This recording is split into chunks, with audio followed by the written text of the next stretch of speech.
Hey everyone, it is good to be with you again. I hope that over the last week you were able to spend some time engaging play as a prayer practice. I know that it's kind of a silly concept when we first think about it, but when we really dig into the theology behind play, it really makes a lot of sense for us to give our inner child room to breathe, to allow space for imagination and creativity. Because after all, God is imaginative and God is creative. So inviting Jesus into our times of play, whatever that may look like for us, can help us to understand a little bit deeper the character and the nature of God. So if you missed talking about the practice of play and prayer, go ahead and check out last week's video and you can learn more about that. So what we have been doing here on Thursdays is going through a book called A Guidebook to Prayer by Mary Kate Morse. And basically what it is just a bunch of different ways that we can engage God through prayer. And so every week we're looking at a new way to sort of boost our creativity on how we can pray in different ways. Because there are many different ways to pray. You know, I think the temptation has always been that it's just this one standard format. And to be honest, that can get old after a while.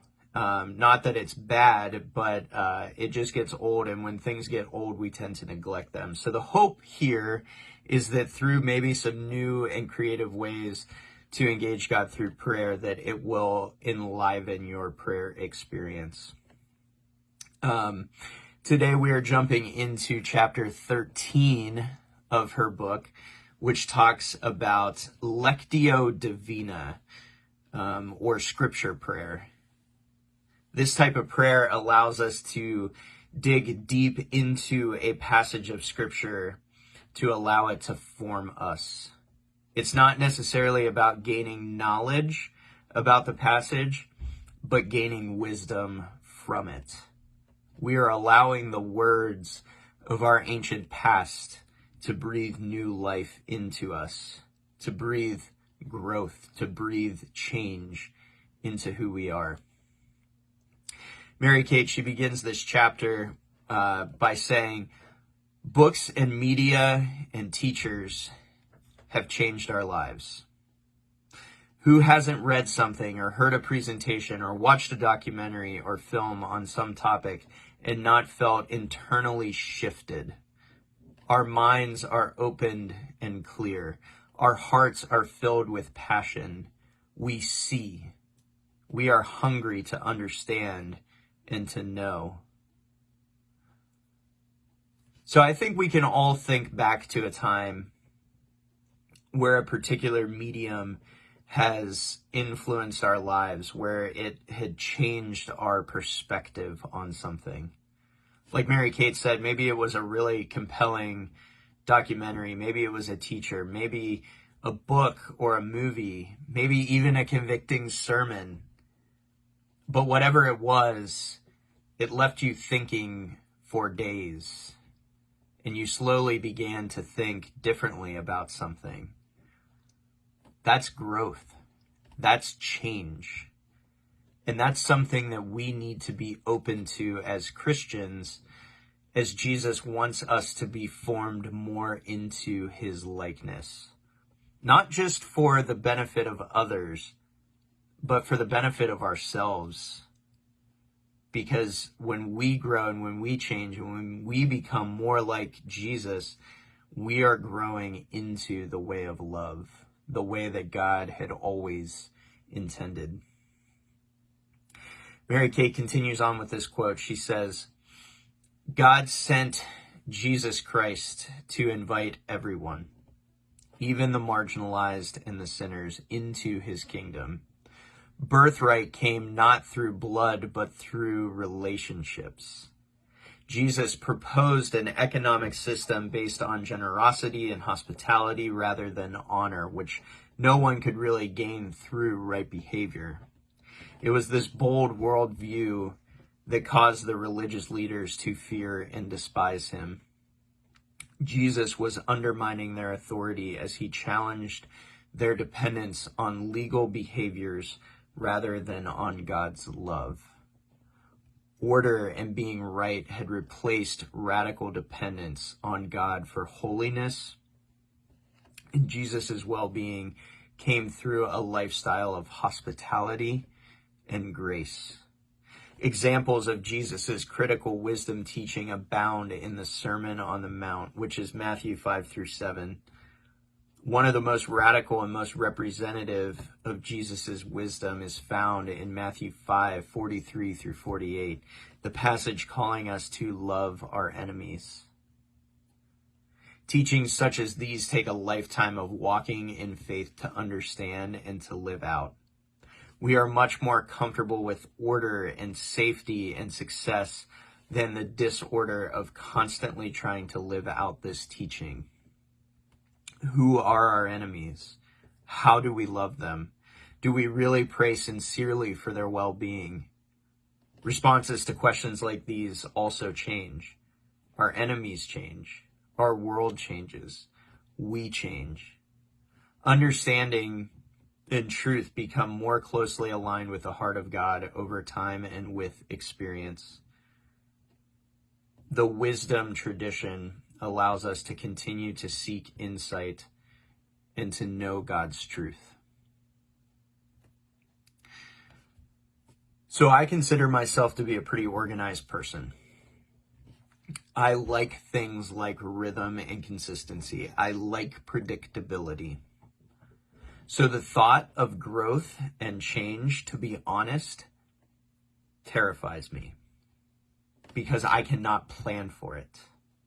I can't just say, okay, on Friday, I'm going to have a different perspective on this thing, because I don't know what that's going to look like.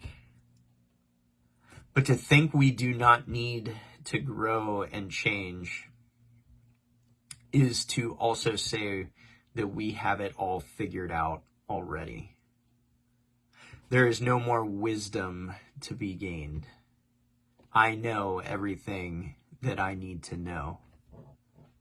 However, Jesus didn't invite us into a cushy life that is comfortable and affirms everything that we have already constructed in our beliefs. No. Jesus wants to make us feel uncomfortable, to feel challenged, to examine the areas in our lives where there is a need for change. And I know in my life, there are a lot of areas that I ignore, probably because, and maybe even subconsciously, I know that I need to change, and so I ignore them. But the cool thing about Lectio Divina is that Scripture can be an excellent guide for us as we begin that process of growth and change. Mary Kate, she finishes with these words.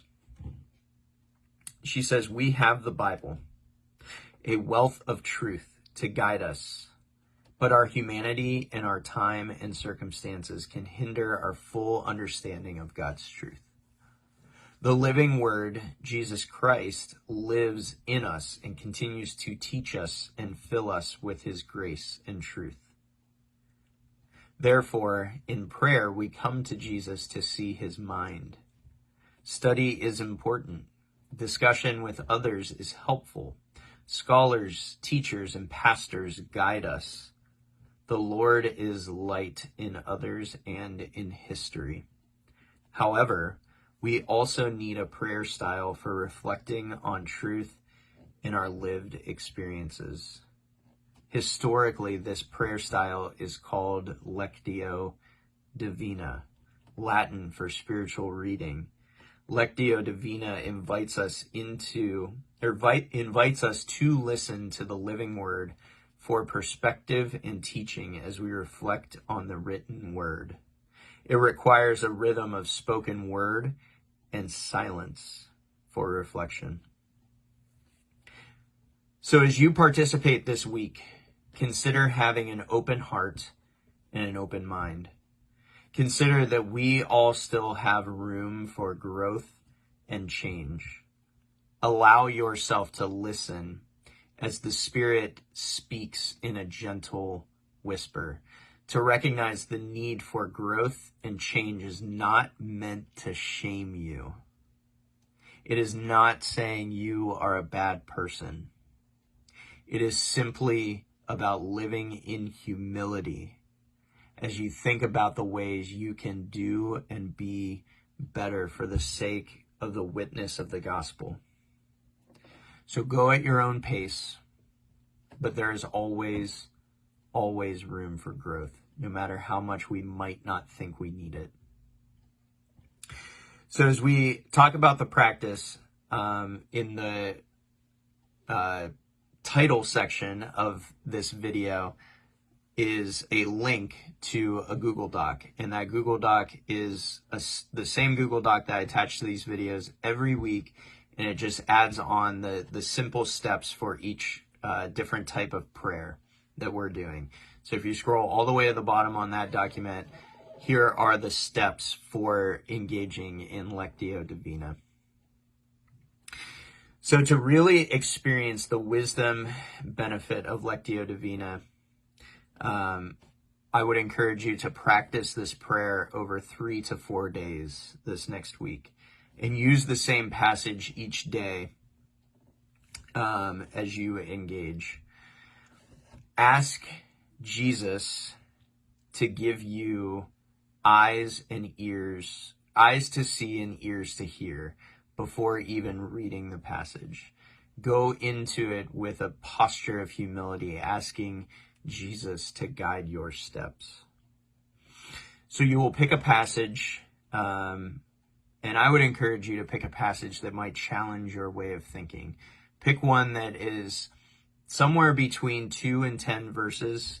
You don't want it to be, 2 words, but you also don't want it to be 5 pages, because that's hard to reflect on, and to kind of, in your mind, gather the whole scope of that if it's too long. And then read the passage aloud.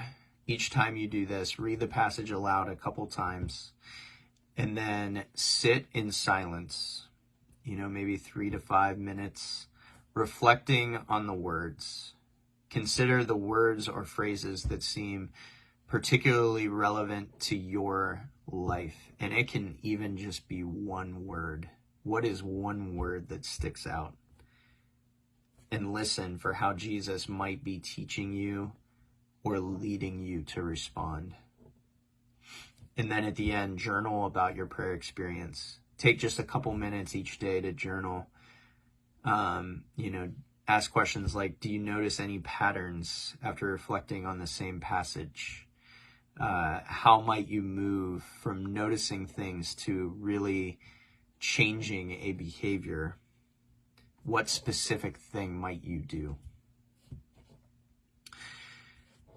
So as always, if you have any questions, please feel free to reach out. I will monitor the comments on this video. So if there are any questions, you can comment on the video, or you can reach out to me personally and we can talk through it. If there's any clarification needed, or you just want to talk more about what Lectio Divina looks like. But I will be praying for you all as you engage in this prayer journey. I hope that God enlightens you with wisdom as you read the Word, as the Word, Jesus, prepares your hearts and guides you, and the Spirit speaks to you this week. So we will see you again next Thursday.